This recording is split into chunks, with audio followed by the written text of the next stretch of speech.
что? Можно говорить. Можно говорить, да? Спасибо.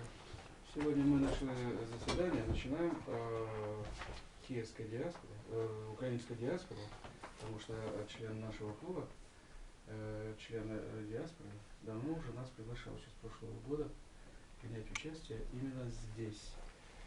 И как раз оно будет совмещаться с 200-летием представителя великой мировой культуры, днем рождения, да, Тараса Григорьевича Шевченко. Вести будет заседание про эту тему Ольга Васильевна Онищик. Так что давайте предложим ей слово, пожалуйста. Очень рада вас всех приветствовать. Спасибо, что пришли почествовать нашего земляка, великого украинского поэта, гения, который завещал всем народам вспоминать его незлым, тихим словом, что мы сегодня с вами и делаем. Пожалуйста, проходите. Сюда, пожалуйста. Мы собрались с вами в кабинете украинской диаспоры, это Сыктывкарское отделение национально-культурной автономии Украина. Председатель у нас по всей республике это Павленко Александр Михайлович. Он очень уважает клуб «Алый парус», и Олег Викторович знает, он купил наш последний выпуск, 3-й выпуск стихов «Алый парус». Здесь она у нас есть в офисе. Под руководством председателя Сыктывкарского отделения Ольги Леонтьевны Лыткиной вот оформлен так офис. И здесь как бы мы находимся какой-то островок, милый островок Украины, от которой мы на данный момент, украинцы, находимся очень далеко. И нам приятно здесь собираться и проводить свои мероприятия. Ну, я думаю, что здесь и для вас всех будет такая творческая обстановка. Вы здесь расслабитесь, отдохнете и послушаете глубокую поэзию Тараса Шевченко. На самом деле, это поэзия, которую и до сих пор изучают, переводят, в том числе и писатели Коми Республики, перевели некоторые произведения на все языки мира, изучают, читают. Почему? Да потому что это поэзия народная, потому что это поэзия лирическая, потому что это поэзия-мелодия. Многие стихотворения стали песнями, которые поются не только на Украине, а во всем мире. Белинский, знаете, великий критик Белинский сказал о Тарасе Шевченко так. Он сам был духовной песней своего талантливого, свободолюбивого украинского народа. В ранней поэзии Шевченко есть стихотворение, которое он посвятил своему земляку Ивану Котляревскому. И в этом стихотворении такие слова. «Будеш, батьку, панувати, поки живуть люди, поки солнце с неба сяє, тебе не забудут». Эти слова, кажется, он написал сам для себя. Действительно, уже прошло 200 лет со дня его рождения, а мы его любим, помним и чтим. И не только украинцы, а весь мир чтит этого великого гения. Весной он родился, третий в христианской бедной семье. Сильным Всевышний за душу молился, чтобы оставила след на земле. Слезами младенца умыла несчастная мать Катерина, защиты небесной просила, молясь за невольного сына. И 4 строчки поэтессы, украинской поэтессы Галины Комарівни. «І Бог почув молитву ту, і дав душі убогій силу, і в руки хлопцеві вложив співецьку чародійну лиру». Отец был грамотным, Шевченко-Грушевский, Григорий Шевченко-Грушевский был грамотным. Мать Катерина Акимовна была простой крестьянкой, но она хорошо рисовала. И вот этот дар Тарас унаследовал. Он с самого детства как бы проявился у него именно этот талант. Он рисовал где только мог, рисовал. Рисовал мелом, рисовал углем, на хатах, на заборах, на призбах, як то кажуть, рисовал голубей, рисовал петушков, рисовал цветы. Вот так началось его художественное творчество. Также хорошо рисовала у них старшая сестра Екатерина. Но талант Екатерины как бы в этом направлении не был раскрыт. В семье по выходным дням читали духовную литературу. Дед Иван, куда они переехали, в Кирилловку, Киевской губернии, это сейчас, это Черкасская область, и село сейчас называется Шевченково. Дед ему рассказывал о крестьянских восстаниях, и это все отложилось в душе маленького Тараса. Он был очень чувствительным, он воспринимал, очень чутко воспринимал природу и видел своими глазами, детскими глазами то, что не видно было даже взрослым людям. Вот поэтому отец и отдал его сразу учиться грамоте дьячку. Ну и рисовать он учился также у простых народных мастеров. Но детство в семье у него было нелегким, семья была очень бедная. На 9-м году жизни Тараса умирает мать. С мальчиком отношения у них не сложились, и он часто убегает в соседнее село к сестре Екатерине, чтобы там она его пожалела, как-то накормила. И через 2 года, на 12-м году жизни, он теряет отца. Отец, так же как и сам Тарас, умер в 47 лет. Когда отец умирал, он сказал такие пророческие слова для всех, что из моего хозяйства Тарасу ничего не надо, у него светлая голова, и он выйдет в люди сам. И эти слова действительно оказались пророческими. И началось у него сиротское детство. С паном Энгельгартом он уехал в Вильну, где служил у него крепостным, а затем переехали в Петербург. И вот он каждую свободную минуту в летние вечера он ходил в летний сад и рисовал скульптуры. И здесь судьба свела его с художником Сашенко. И эта встреча перевернула ему как бы всю дальнейшую его жизнь. Затем знакомство с великими учителями, как он сам позже писал об этом, с Брюловым и Жуковским, которые, вы знаете, высоко оценили талант юноши. Ему на то время было уже 24 года. Они нарисовали портрет, это вы все знаете. Брюлов нарисовал портрет Жуковского, выкупили его за 2500 рублей. Это были большие деньги на то время. Тарас получил вольную.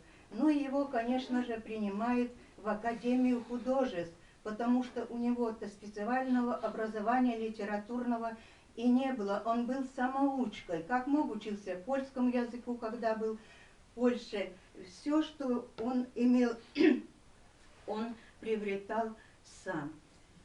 Учеба академии, и, конечно же, он начал писать. 22 года он начал уже вплотную писать. Хотя сам об этом говорил. Мне эта поэзия не приносит никаких доходов, только я от нее разоряюсь, но не писать я, как бы не могу, душа просит этого. И вот это стихотворение из раннего творчества «Думы мои, думы», оно об этом и говорит. Думы мої, лихо мені з вами, нащо стали на папері сумними рядами?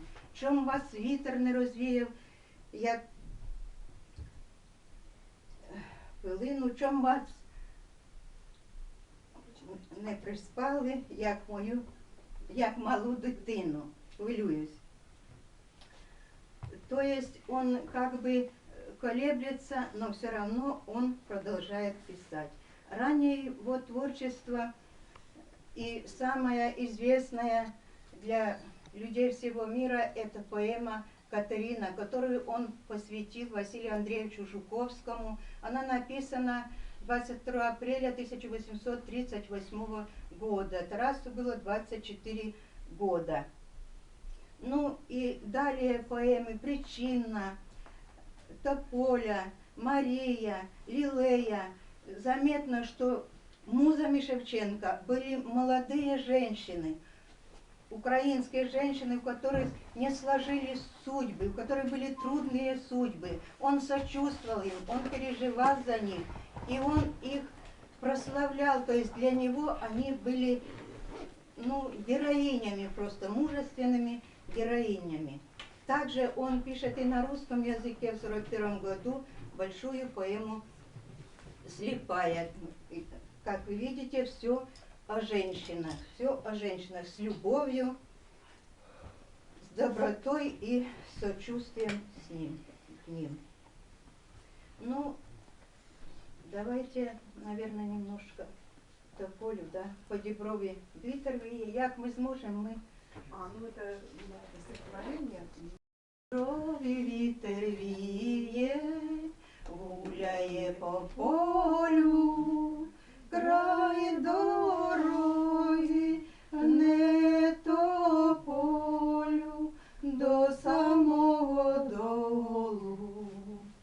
Стан високий, лиш широкий, марно зеленіє, кругом поле, як те море, широко синіє. И так далее, да. Очень О мелодичная сироте, о бедной девушке, которая погибла на чужой стороне. Ну и слышали вы, наверное, такую поэму, тоже знаменитую поэму «Причина». Ну, причина — это значит, ну, как человек,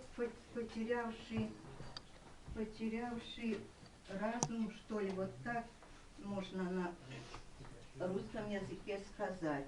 Начинается эта поэма словами, которая стала тоже всенародной песней. Это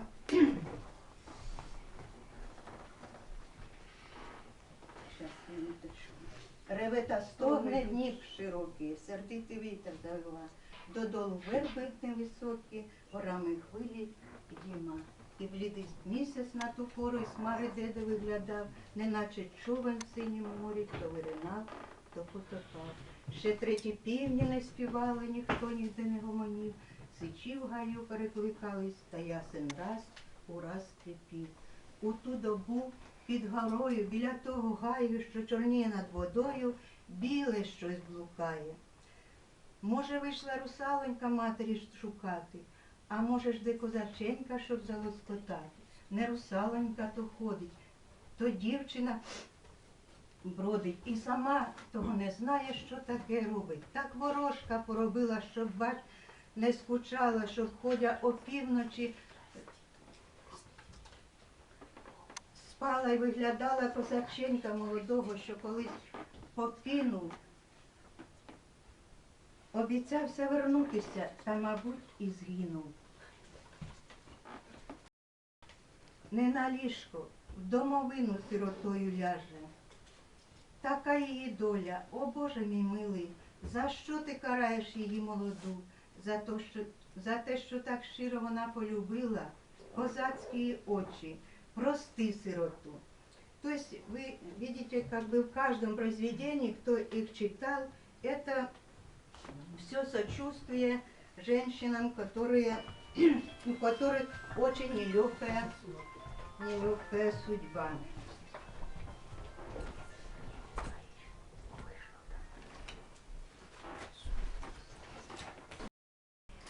Эту книгу называют духовным, генетическим кодом украинского народа. Она есть Ну, у меня тоже есть с собой маленький кобзарь, я уже почти 30 лет на Украине, с собой вожу этот кобзарь. У каждого, наверное, интеллигентного человека эта книжечка есть, потому что здесь и русский, и украинский язык. Вы знаете, наверное, что из 47 лет, 14 лет всего Шевченко прожил на Украине. И 3 раза всего бывал как бы, ну, у своих друзей. Он был уже знаменит, его принимали и богатые семьи, помещичьи семьи, и принимали друзья, которые ему кое в чем подсказывали, корректировали его стихи, ну и в личной жизни тоже старались ему как-то помочь. Он старался объезжать, и в особенности ему дороги были земли, это Черкасской области, где он родился, Киевская область, Яготин особенно, и Черниговская область, это как бы и моя родина, Нижневская область. Вот здесь он бывал, здесь у него были встречи, и вот каким же был Шевченко. Он читал,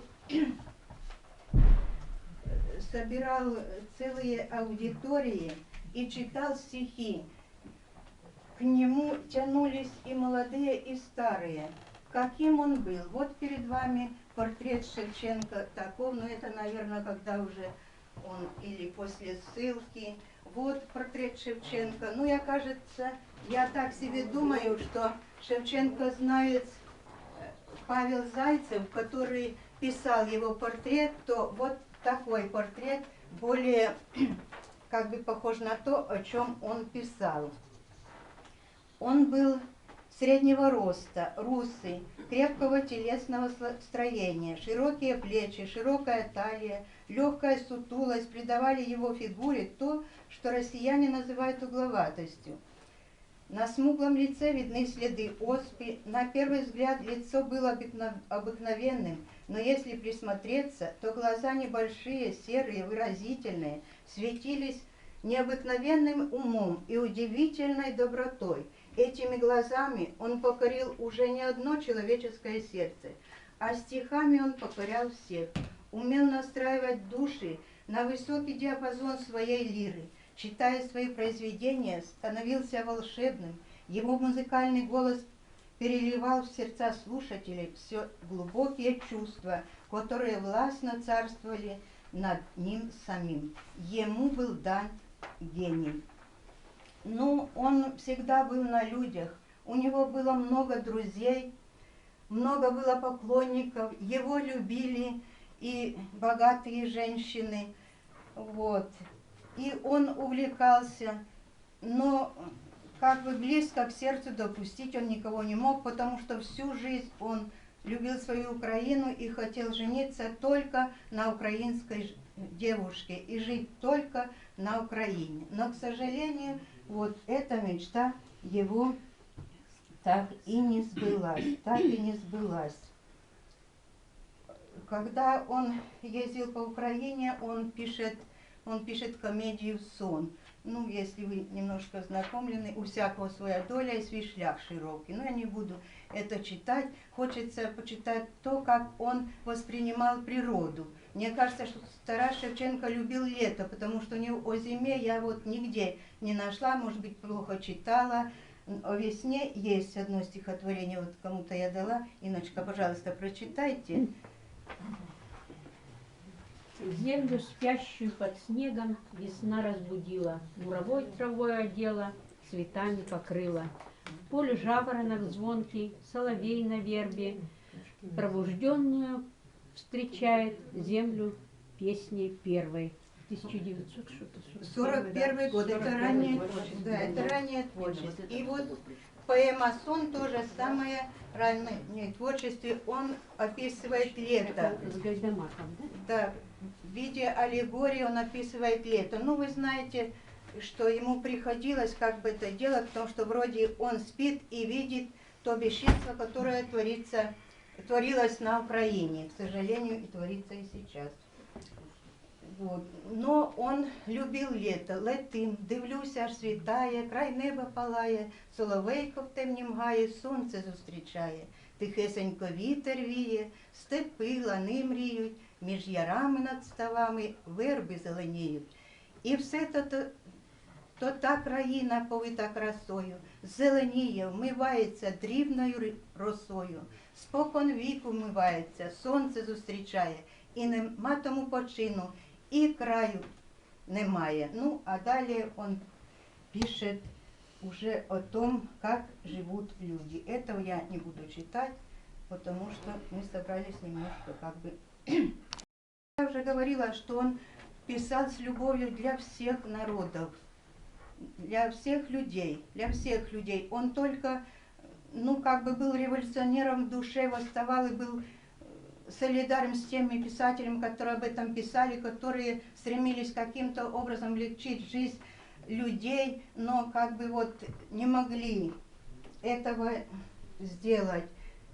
И он писал в своих произведениях: «Учитесь, читайте, и чужому научайтесь, свого не цурайтесь». То есть он был как бы борцом, интеллектуалом. Я не думаю, чтобы он сейчас вот это поддерживал тех, которые сейчас на Майдане, которые выставляют портреты Тараса Шевченко. Мне кажется, что этого бы великий не сделал.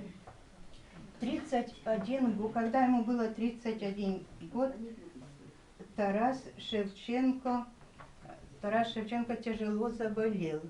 И он вот именно в это время, 25 декабря 1945 года, пишет свое стихотворение «Заповедь», «Завещание» на русском языке, которое переведено на многие языки мира, в том числе и на коми язык. Вот кому-то видно, кто поближе, вверху справа Татьяна Паншина, наш участник клуба Алый парус. Она на одном из наших мероприятий, посвященных Шевченку, читает стихотворение «Заповедь», читает на коми языке. Пожалуйста, Олег Викторович, вы на русском сказали, прочтете.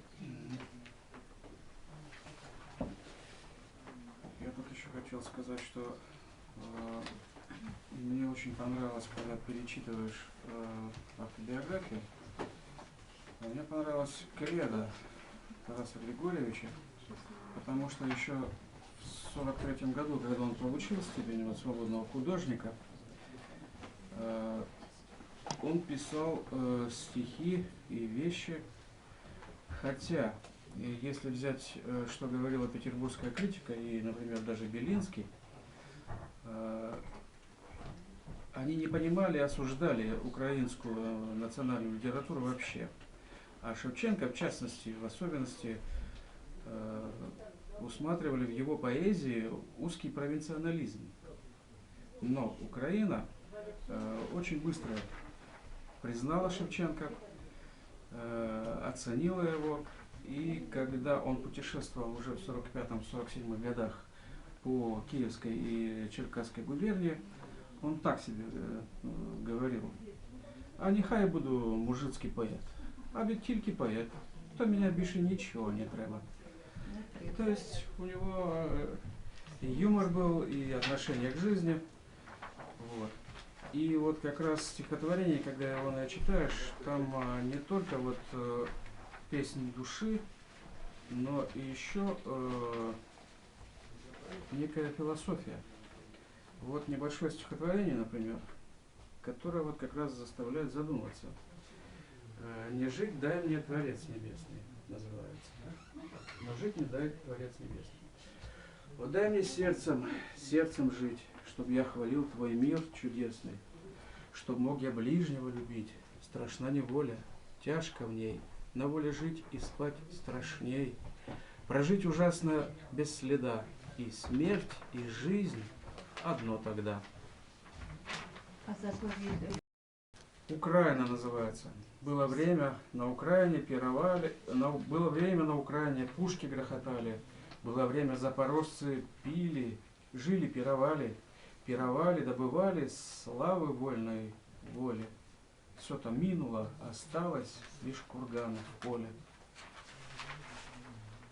Те высокие курганы, где лежит зарыто тело белое казачье с головой разбитой, и темнеют те курганы, словно скирды в поле, и лишь с ветром перелетным шепчутся про волю. Славу дедовскую ветер по полю разносит, внук услышит, песню сложит, и поет, и косит. Было время на Украине, шло в приглядку горе, и вина, и меду вдоволь, по колено море. Да, жилось когда-то славно, а теперь вспомянешь, станет как-то легче сердцу, веселее взглянешь. А заповедь не будем читать? А другие же еще есть. Заповедь? Встаем, да? Да как хотите. Тарас Григорьевич Шевченко, «Жница». Она на барском поле жала и тихо побрела к снопам. Не отдохнуть, хоть и устала, а покормить ребенка там. В тени лежал и плакал он. Она его распеленала, кормила, нянчила, ласкала и незаметно впала в сон. И снится ей житьем довольный ее Иван, пригож, богат, на вольной, кажется, женат, и потому что сам уж вольный. Они с лицом веселым жнут на поле собственном пшеницу, а детки им обед несут. И тихо улыбнулась жница. Но тут проснулась, тяжко ей, и, спеленав малютку быстро, взялась за серп дожать скорей урочный сноп свой для бурмистра. Сейчас нянчусь с внуком, вот сейчас Перекликается, с да? маленьким месячным внуком, которому месяц, и представляю, какое сейчас у нас и как раньше, вот они все описывал, вот Тарас Григорьевич Шевченко. Ну, я продолжаю дальше, с вашего разрешения. И извините, пожалуйста, я сказала 938 год, 1838. Ну, вы все, наверное, поняли. Простите мне эту ошибку. И вот в 33 года за то, что он был участником кружка в Киеве, Кирилло-Мефодиевского братства, так называемого, его ссылают на 10 лет. Вы знаете, с запретом и писать, и рисовать. Но он и там умудряется какую-то за халявную книжечку писать свои стихотворения. А с собой Украины он взял веточку вербы, которую посадил и поливал, и следил, как эта веточка превращается в молодое деревцо. И там же у него как бы стихотворение, воспоминания о своем детстве, о своем трудном детстве. І виріс я на чужині, пише он, і сивів в чужому краї. Та одиноко мені, здається, кращого немає. Нічого в Бога, як Дніпро, і рідна ненька Україна. То есть он жил как бы, ну, больше половины своей жизни в России, но Украину он любил так, что он не мог вырвать из ее сердца эту землю, этих людей. И в это время он пишет «Садок вишневый коло хаты». Неля ушла, да? Она придет. Придет, да? Ну пусть потом почитает. В это время он также пишет «Зори моя вечерняя». У нас есть песня, но я думаю, мы потом за столом будем сидеть, мы ее включим. Эту песню послушайте.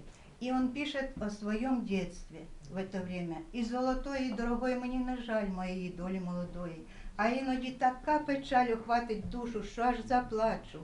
А ще до того, як побачу малого хлопчика в селі, мов одірвалось від гіллі, однісіньке під тином сидить собі в старій ряднині. Мені здається, що то я, що це та молодість моя». І також він пише, мені 13 минало, я пас ягнята за селом, я не буду читать, я читала его в октябре. И в ссылке он также часто вспоминает свою детскую первую любовь, свою Оксану Коваленко, которая жила рядом с ними, и пишет вот этот момент, в этом моменте он пишет так.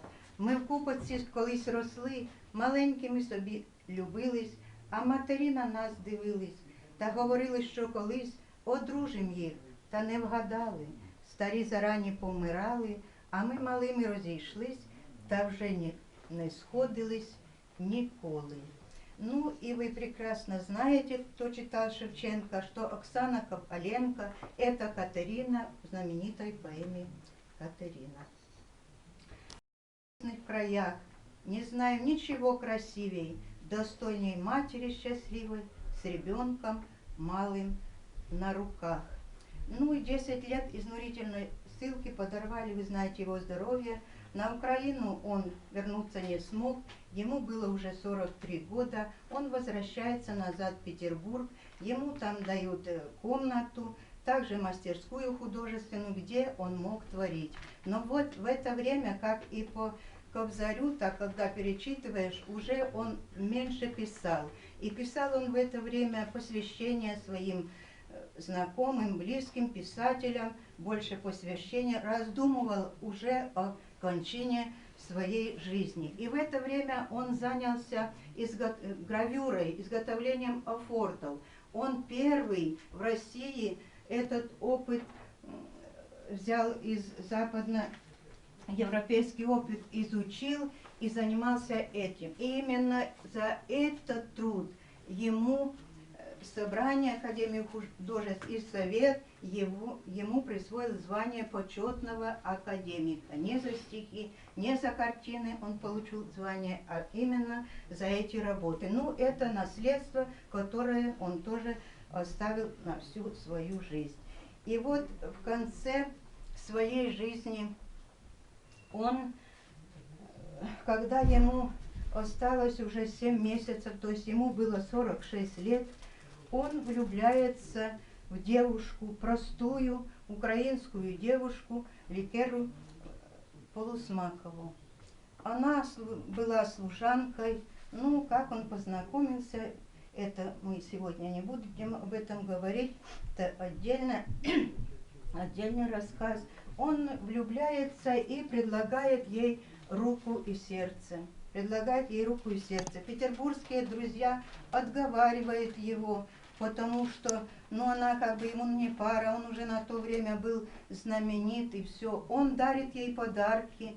Он, кстати, был расточительным, как описывает его писатель, его жизнь. Он не мог как бы собирать деньги. Дарит ей дорогие подарки, рисует вот ее портрет молодой этой девушки, рисует портрет, дарит ей портрет, потом пишет стихи, но я все не буду читать.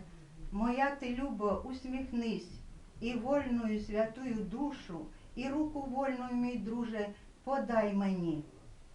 Но она, как бы, ну, кто его знает, трудно судить. 20 лет девчонки, он знаменитый, и она не соглашается.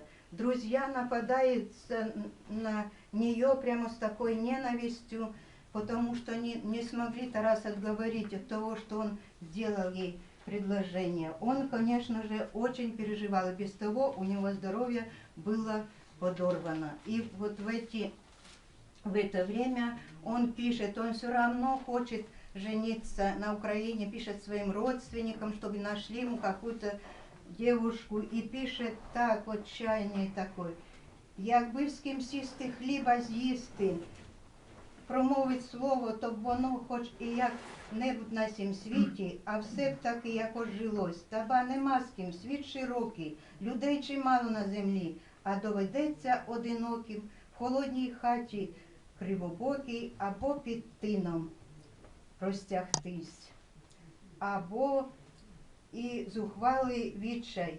Ні, треба одружитись, хоча б на чортовій сестрі». Но этого, вы знаете, не случилось. И последнее его стихотворение, вот 14 февраля 1861 года, 26 по старому стилю, вы знаете, вже умер.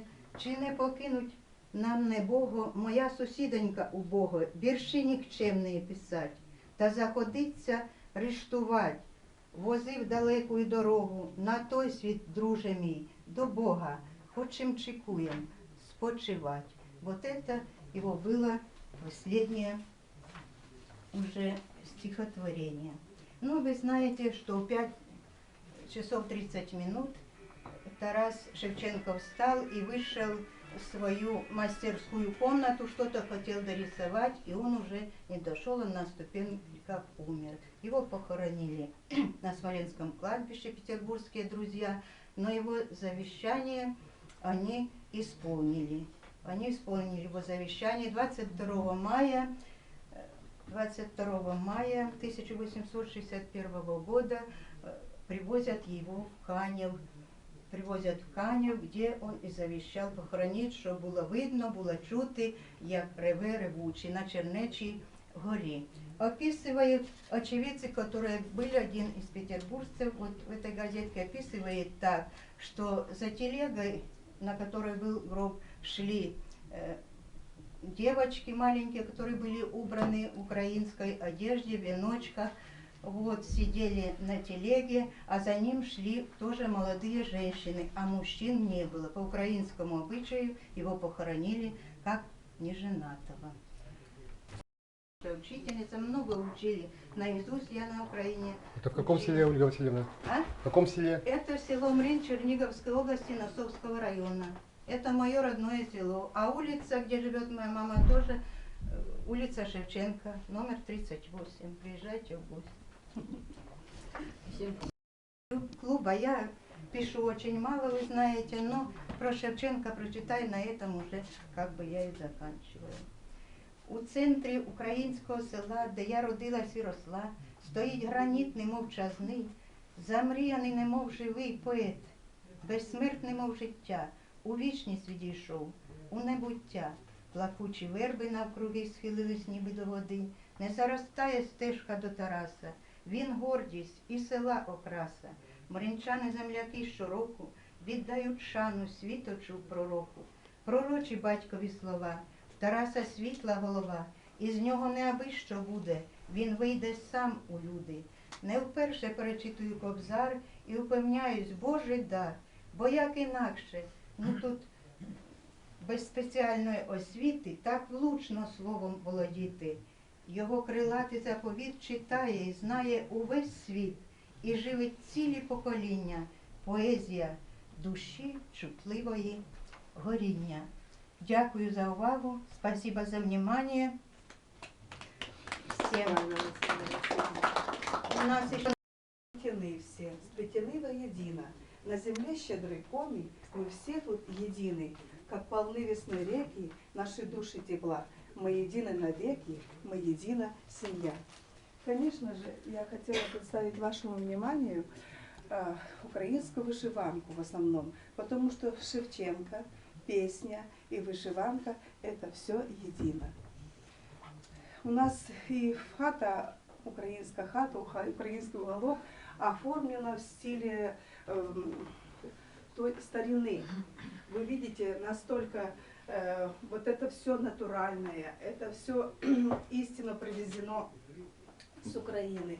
Это изделие, если так можно выразиться, наших предков. Вот эта сорочка, когда я доставала ее из маминого, бабушкиного сундука, эта сорочка, она ровесница Шевченко. Вы не знаете, какая она была. Она была как дерево, ее даже как бы взять в руки нельзя было. Затем ее много раз стираешь. Лен, да? Она натуральная. Лен? Ну да. Это лен. Это и стираешь, и она, простите, она белеет, белеет, белеет. Затем также с сундуков представляется вашему вниманию, предъявляется вашему вниманию вот эти изделия. Это истинно старинные, истинно натуральные.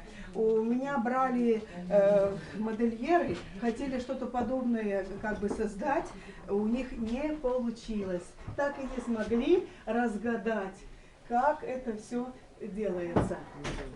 Вот даже если так погрубее взять, вы посмотрите здесь, как вот это все так интересно. Зимние и осенние одежды. Это женские костюмы, женские, где-то постарше женщин, где-то помоложе. Это вот вышиванка невесты, девушки невесты. Вот эта сорочка вышивалась моей крестной которой сейчас уже за 80 лет. И для нее специально вышивали эту сорочку, чтобы на свадьбу, когда она выходила замуж, именно на нее. Она говорит, я ее одевала всего один раз. Все, вышла замуж, и эта сорочка была положена в сундук. Сегодня за этими изделиями очень гоняются. Все хотят очень заполучить. Нет, тут просто цветочки. Нет, внизу. Рябина? Это рушник. Нет. Это рушник, тоже ровесник Шевченко. Выше. А выше это рябина, да? Но это может быть даже не рябина, а больше виноград. Больше виноград. У нас также представлены здесь детские, вышиванки детские. Вы посмотрите, какая красота.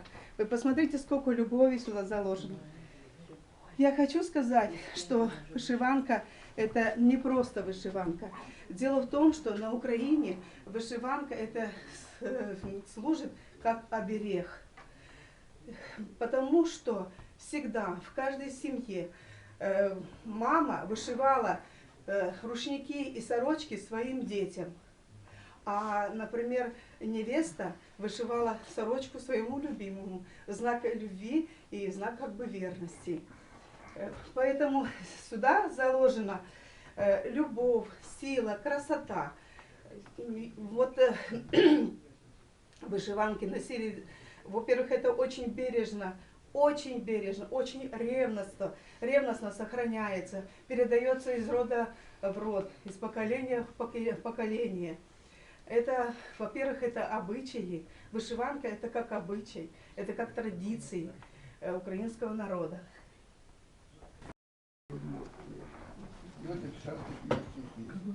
Я помню, под октябрьским кровом меня корила незлым, тихим словом и взглядом, как болгарской фризурой, по сердцу гроза прямая.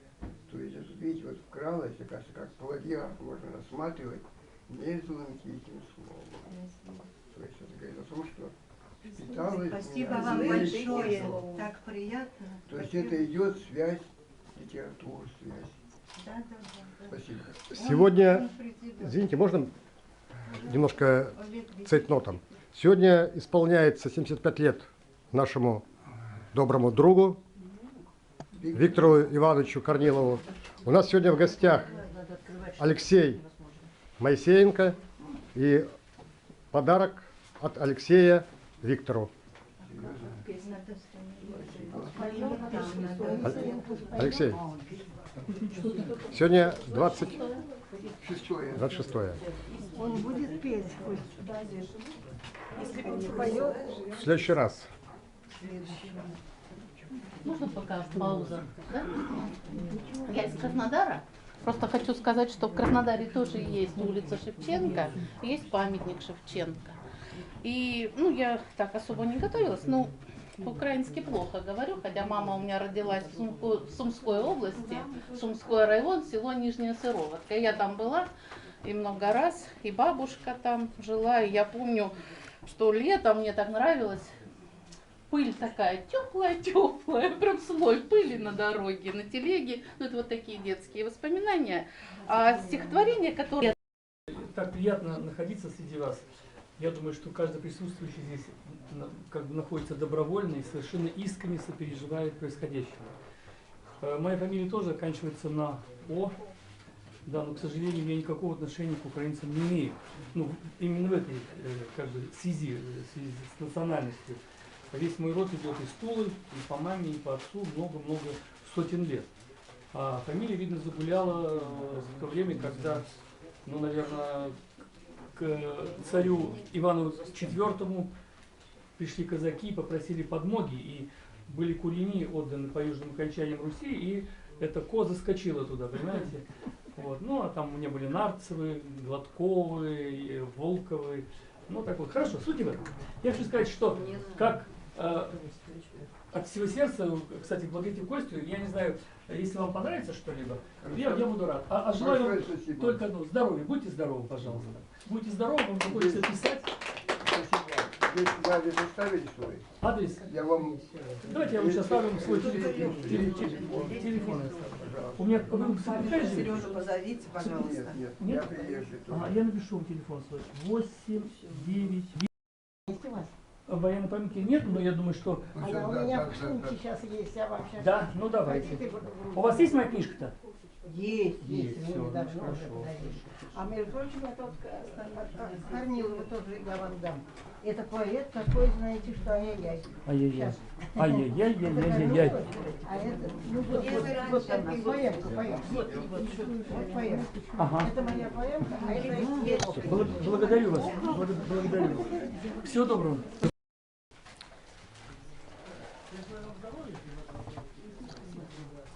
Сегодня у нас в гостях замечательный Виктор Иванович. В то же время мы с ним давно сотрудничаем, благодаря Ольге Юрьевне. И сегодня и у вас, вчера у Ольги Юрьевны был юбилей. Разрешите вам выдать, уважаемый дорогой Виктор Иванович, сертификат о том, что вы являетесь почетным альтруистом общественного движения «Альтруисты», автономной некоммерческой организации спортивной профилактика лечебной ассоциации волонтеров. Мы с вами подружились и породнились. Большое спасибо.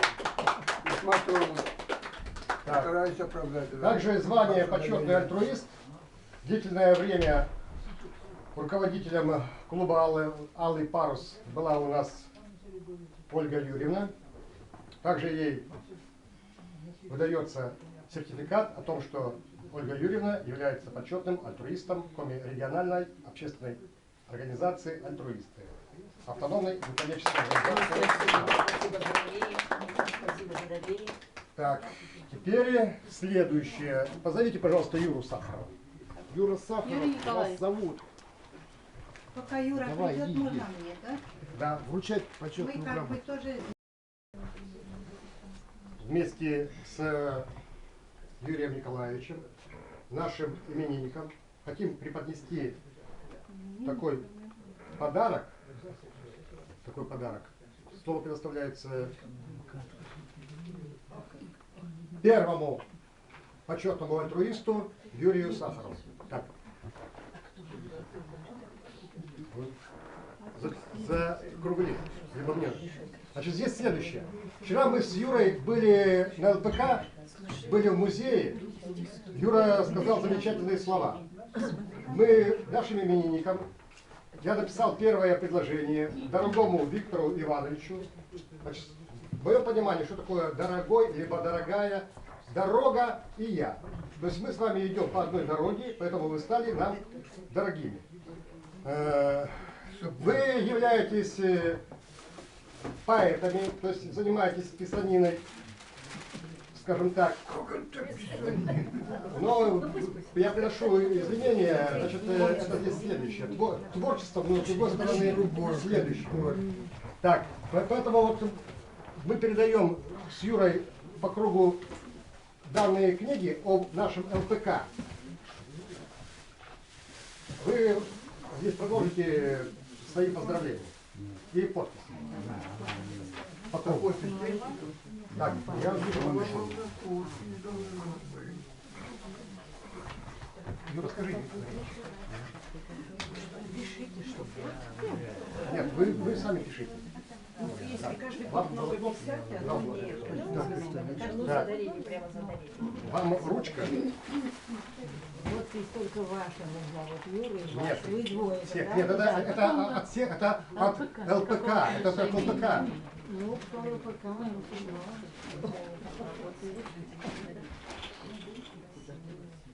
Так, и вот по такому значку.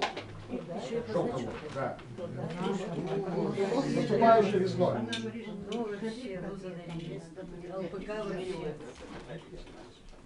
А где представитель? Юра, скажи про симбиоз.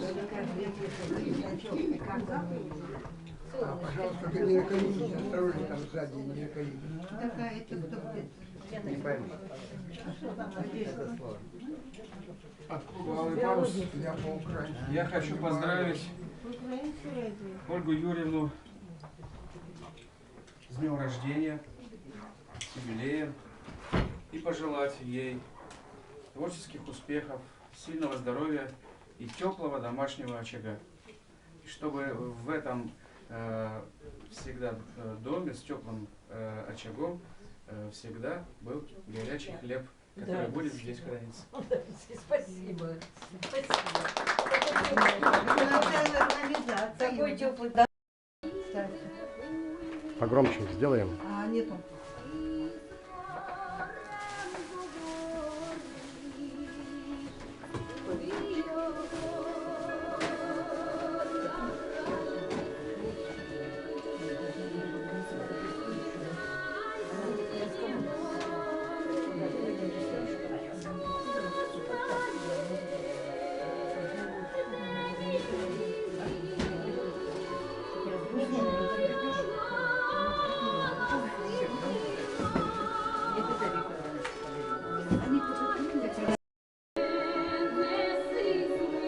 Марта, а может быть раньше?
Люба!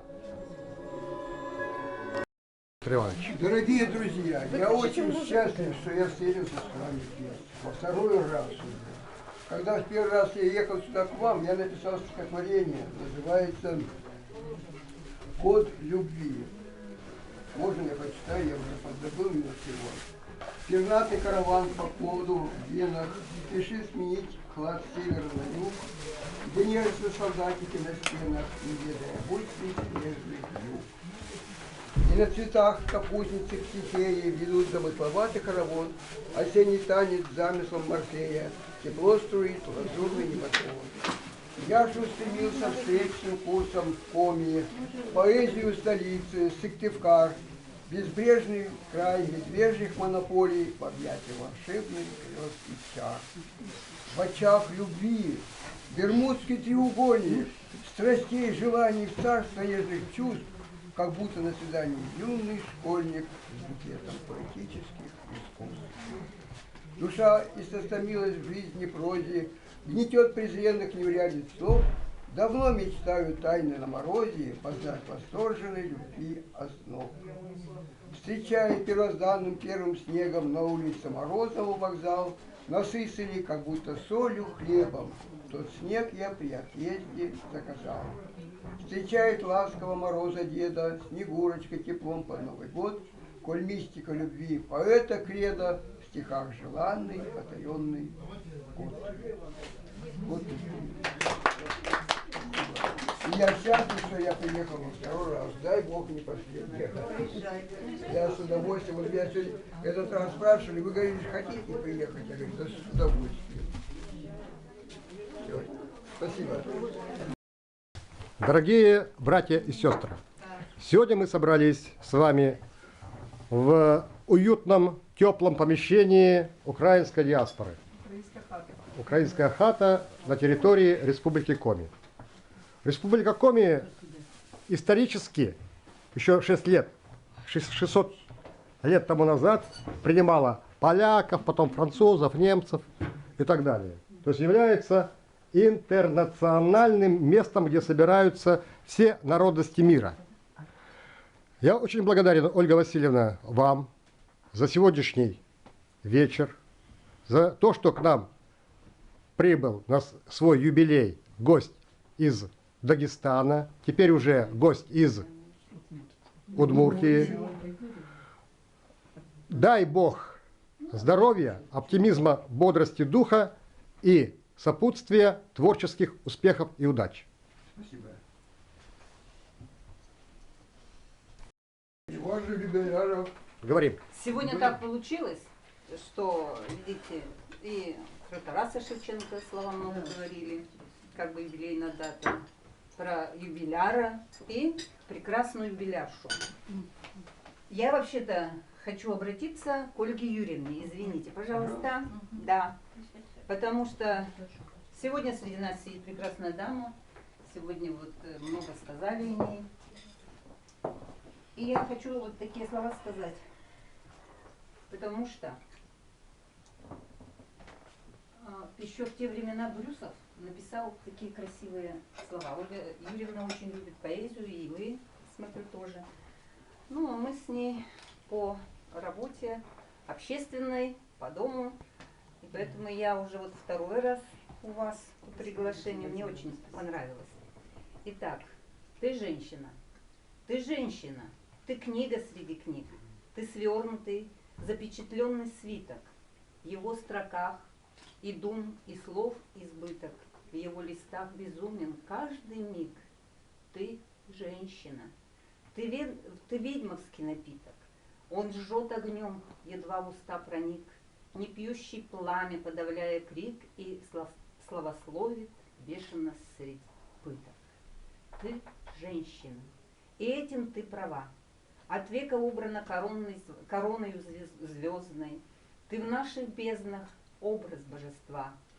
Мы за тебя влечем ерем железный. Тебе мы служим, твердый горд дробя, и молимся от века за тебя. Это еще написал ранее Брюсов. И что же теперь пишут наши отечественные земляки, россияне про современную женщину для сравнения? Это опять-таки эти слова, согласитесь со мной, подходят к нашей Ольге Юрьевне. Ну и каждая женщина может эти слова немножечко сопоставить с собой, потому что мы здесь женщины сидящие, мы все ждем всегда красивых, добрых слов. Итак, современная женщина. Современная женщина суетою замотана, но как прежде заметная, но как прежде божественна. Пусть немного усталая, но как прежде прекрасная, до конца непонятная, никому не подвластная. Не бахвалится силою, но на ней, тем не менее, и заботы служебные, и заботы семейные. Какая она женщина? Иногда трепетная и нежна, добра и ласкова, иногда требовательна и настойчива, сердита и несговорчива, она разная. Женщина — рассвет, женщина — источник жизни новой, женщина — солнце, дарит всем по капельке тепла, женщина — цветок, женщина — огонь, призвана по праву охранять очага огонь, чтоб в доме этот огонь не погас. Женщина — гроза, и темнеют вдруг мои милые глаза. И сразу голос женщины твердеет. Женщина — вода, как река раздольна, величава. Женщина — лес, женщина — озеро в солнечном блеске прозрачно. Женщина — небо и звезды, даже в объятиях она далека. Женщина — снег, дождик, запах медовый, ладони и плеч. Женщина — радость, женщина — слезы. Женщина все, что не выскажет речь. Согласитесь? Чьи слова? Это слова не нашла автора. Слова Брюсова я нашла, а вот слова это автора «Современная женщина» я не нашла. И поэтому еще раз, Ольга Юрьевна, вас юбилей, я еще прочту там потом другие, пока я вам открыточку не дарю, но дарю вам вот такой прекрасный букет. Ой, какой огромный. Спасибо. Спасибо. Да? Я б землю покинув, та й в небо злітав. Далеко, далеко, подальше від світу, шукать собі долі, на горе привіту, і щастя у сонця, у зірок прохать, і в тім світі яснім себе показать. Бо долі ще змалку, здаюсь я нелюбий, і наймит у неї хлопчина приблудний, чужий я у долі, чужий для людей. Хіба хто кохає нерідних дітей, чужий я у долі, чужий для людей. Хіба хто кохає нерідних дітей.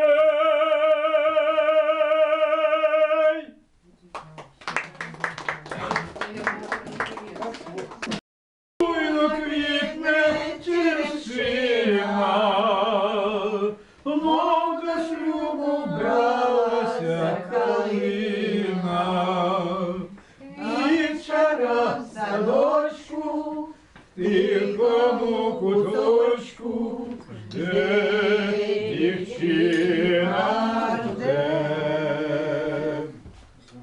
Ось і вечір вівці біля броду, п'ють кроша, п'ють холодну воду, а в садочка вівчара зустрічає дівчинонька, що його кохає. Всюди буйно квітне черешина, мов до шлюбу бралася калина. Вівчара в садочку, в тихому куточку, жде дівчина жде. Там дальше так? Хорошо. Широкий сердитий вітер завива, додолу верби високі, горами хвилю підійма. І блідий місяць на ту пору за хмари деде виглядав. Наче човен в синім морі, то виринав, то потопав. Ще треті півні не співав.